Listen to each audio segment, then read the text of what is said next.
Dans une université de Bangkok, une terrible épidémie zombie éclate soudainement. Les étudiants infectés deviennent des monstres assoiffés de sang, et le campus paisible se transforme en abattoir. Les rares survivants s'unissent pour tenter de fuir. Mais toutes les sorties sont bloquées par les zombies. Ils n'ont d'autre choix que de fuir et d'esquiver les attaques. Jusqu'à ce qu'un garçon soit plaqué au sol par un zombie. Il allait se faire dévorer, et attaquer. Elle parvient avec difficulté à le neutraliser.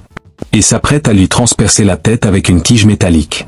Mais une camarade intervient pour l'en empêcher. Et voilà la preuve. Sa mère est dans le coma depuis 6 mois.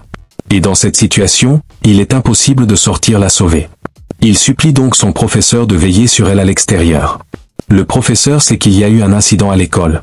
Mais il ignore à quel point c'est grave. Il vient à peine de raccrocher que la télé annonce une alerte nationale. Le Premier ministre déclare l'état d'urgence dans tout le pays. Car le virus a éclaté dans l'école de Xiaoning. Le professeur regarde l'écran, pensif. Puis se dirige vers la chambre de la mère du garçon et ouvre une boîte métallique. À l'intérieur, un étrange sérum repose. Il le fixe longuement, plongé dans ses pensées. Pendant ce temps, les zombies deviennent de plus en plus agressifs à l'extérieur. Xiaoning et ses camarades se réfugient sur le balcon le plus éloigné. Par coïncidence, Hassan est tout autour? C'est la grande question. Le groupe avance discrètement jusqu'à l'arrière du bâtiment principal, retenant leur souffle pour ne pas faire de bruit. Mais la fille aux longs cheveux, tout le monde approuve le plan, mais reste la question. Qui aura le courage d'aller déposer l'enceinte? Silence total, tout le monde baisse la tête. Finalement, Lily soupire d'agacement.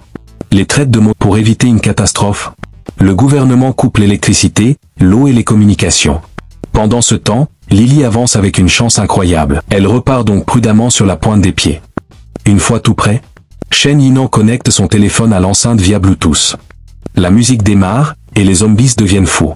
Ils se précipitent tous vers le hall. Même ceux du terrain de sport. Abao, portant Xiaonan sur son dos, court de toutes ses forces vers les œufs. Abao le repousse d'un coup d'épaule, mais Xiaonan, incapable de bouger à cause de sa jambe, se fait mordre brutalement au mollet à plein poumon. Les zombies se rapprochent dangereusement, et les autres n'ont d'autre choix que de tirer Abao à l'intérieur de la bibliothèque. Peu après, le groupe d'Hassan arrive aussi. Les deux équipes réussissent enfin à se rejoindre.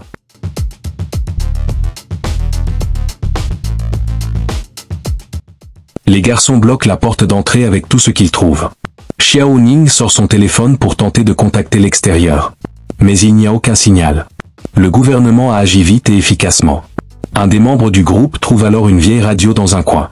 Une voix grésille à travers les ondes.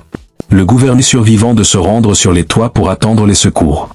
Nous répétons, demain matin à 8 h, de la route de Las Vegas jusqu'à celle de Babloro, cherchez les hauteurs, qu'importe le lieu, le ciel vous verra.